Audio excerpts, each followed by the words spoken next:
3 বছর প্রেম করার পর তাপস জানতে পারল বেলার বাবা আছে, আবার নেই।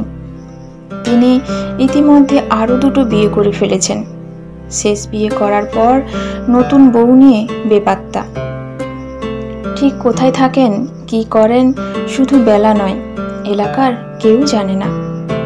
অল্প বয়সে বেলার মা স্বামীহারা হয়ে বেশ দুশ্চিন্তায় ছিলেন।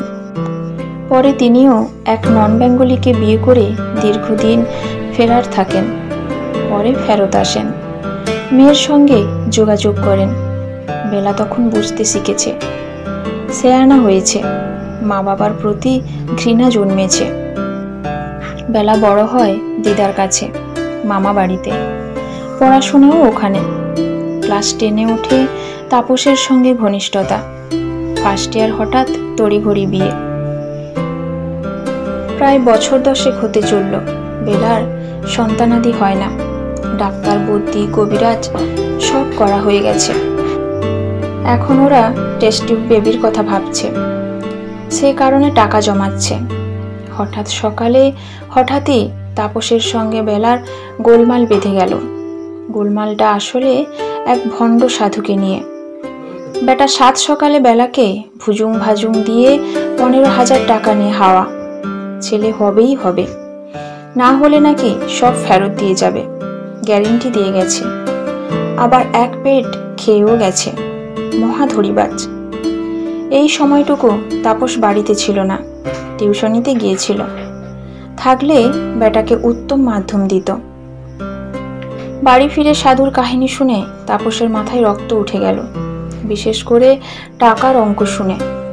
বেলার মতো শিক্ষিত মেয়ে সজ্ঞানে 15,000 টাকা দিয়ে দেবে, এটা সে ভাবতেই পারছে না।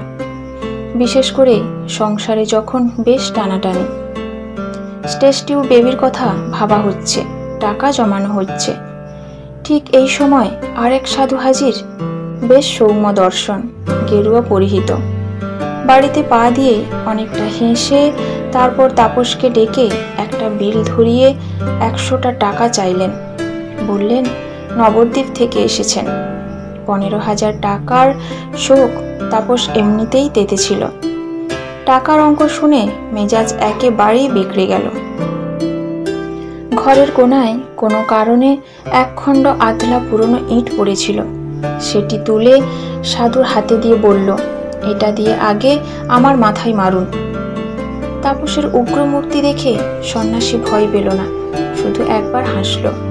তারপর ইট খণ্ড ফেরত দিয়ে মাথা নিচু করে ধীরে ধীরে বেরিয়ে গেল বাড়ি থেকে। বেলা বারান্দায় বসে অতক্ষণ সব দেখছিল। সন্ন্যাসীর অপমানে সে চিৎকার করে উঠল, বলল, অতিথি নারায়ণ, ওনাকে অপমান করলে কেন? টাকা দিতেই হবে এমন তো বলেননি, দেবে না বলে দিলেই চলে যেত। বেলার কথায় তাপসের হিতাহিত জ্ঞান একেবারে লোপ পেল। সে আরো উত্তেজিত হয়ে আকাশ বাতাস কাঁপিয়ে চিৎকার করে হাতের সেই আধলা ছুঁড়ে মারল বেলার মাথা লক্ষ্য করে। ইটখণ্ড লক্ষ্যভ্রষ্ট হলো। বেলার মাথায় লাগলো না, গিয়ে লাগলো সকালের মাজা এলোমেলো করে রাখা বাসনের ঝুড়িতে। ঝনঝন শব্দে সেগুলো উল্টে পড়ে গেল চারিদিকে ছড়িয়ে ছিটিয়ে। ঝুড়ির পাশেই কুণ্ডলি বাঁকিয়ে একটা ধবধবে সাদা বিড়াল শুয়েছিল। বিকট শব্দে লাফিয়ে উঠে সে দৌড়ে পালালো উল্টো দিকে। বেলা ভাবতে পারেনি তাপস এতটা উত্তেজিত হয়েছে, তাকে লক্ষ্য করে ইট ছুটতে পারে। ওটা লাগলে কি হতো ভেবে সে আতঙ্কিত হয়। তারপর অনেক সময় স্তব্ধ হয়ে বসে থেকে বিনা বাক্য ব্যয়ে উঠে ধীরে ধীরে দরজা ঠেলে ঘরে চলে গেল। প্রায় ঘন্টাখানেক পর একটু ধাতস্থ হয়ে বাইরে বেরিয়ে বেলা দেখল তাপস বাড়ি নেই। আশেপাশের 2-1 বাড়ি খোঁজ খবর নিয়ে জানল এলাকায় সে নেই। বেলা অনেকক্ষণ ভাবল, দাঁড়িয়ে দাঁড়িয়ে চোখের জল ফেলল। তারপর ধীরে ধীরে বাড়ি থেকে বেরিয়ে মাঠে যেখানে তাপস যেতে পারে সেই দিকে রওনা দিল। তাপসের খুব মন খারাপ হলে মাঠে আসে। তাদের যেখানে শ্যালো মেশিন আছে, যেখানে একটি বয়স্ক কাঁঠাল গাছ আছে, একা দাঁড়িয়ে।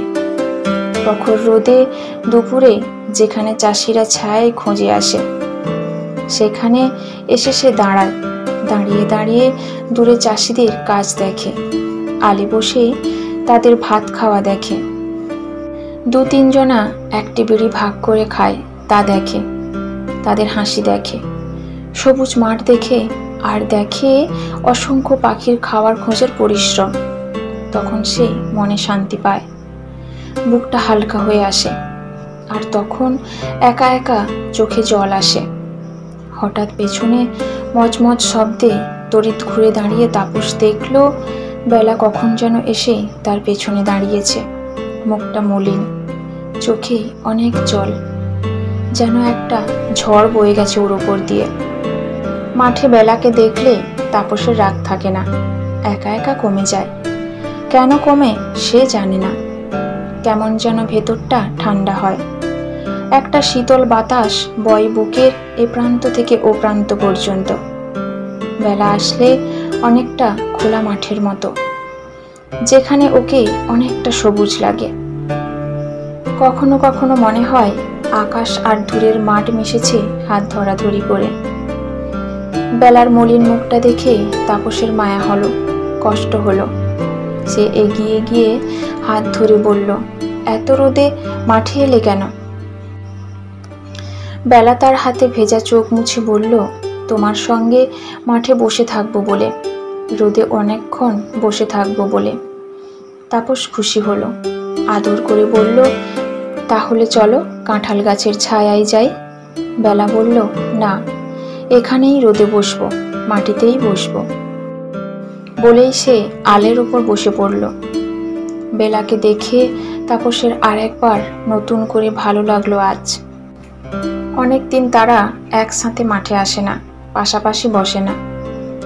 তাপস বসতে বসতে বলল, অনেকদিন পর মাঠে পাশাপাশি বসেছি। বেলা এ কথার কোনো উত্তর না দিয়ে অনেকক্ষণ স্তব্ধ হয়ে বসে রইল, কি যেন ভাবল।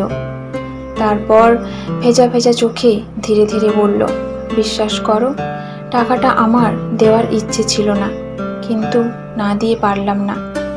তুমি থাকলে তুমিও না দিয়ে পারতে না। বেলার কথায় নতুন করে আবার বিস্মিত হলো তাপস। জিজ্ঞাসার দৃষ্টি নিয়ে বলল, থাক ও কথা, যা হবার হয়ে গেছে। কত ঠকবাজ ঘুরে বেড়াচ্ছে চারিদিকে। বেলা অনেকক্ষণ চুপ করে রইল, একা একাই তার চোখ দিয়ে টপ টপ করে জল পড়তে লাগলো। আরেকবার চোখের জল মুছে ধীরে ধীরে বলল, উনি ঠকবাজ নন, উনি জানতেন না এই গ্রামে, এই বাড়িতে ওনার মেয়ের বিয়ে হয়েছে। উনি যে আমার বাবা, আমি চিনতে পেরেছিলাম তাপস।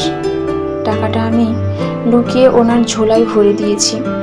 উনি যে ভিখিরি, ভিক্ষে করে খান। ভুল করে না জেনে আমার বাড়িতে ঢুকে পড়েছিল। আমি যে মুখ দেখাতে পারিনি, মুখ দেখাইনি। আমার খুব ইচ্ছে হয়েছিল বাবা বলে ডাকতে পারিনি বলেই হাউমাউ করে কেঁদে উঠল বেলা। এ সময় খুব নিচ দিয়ে একটি পাখি যেন উড়তে উড়তে বলতে বলতে গেল, বাবা বাবা।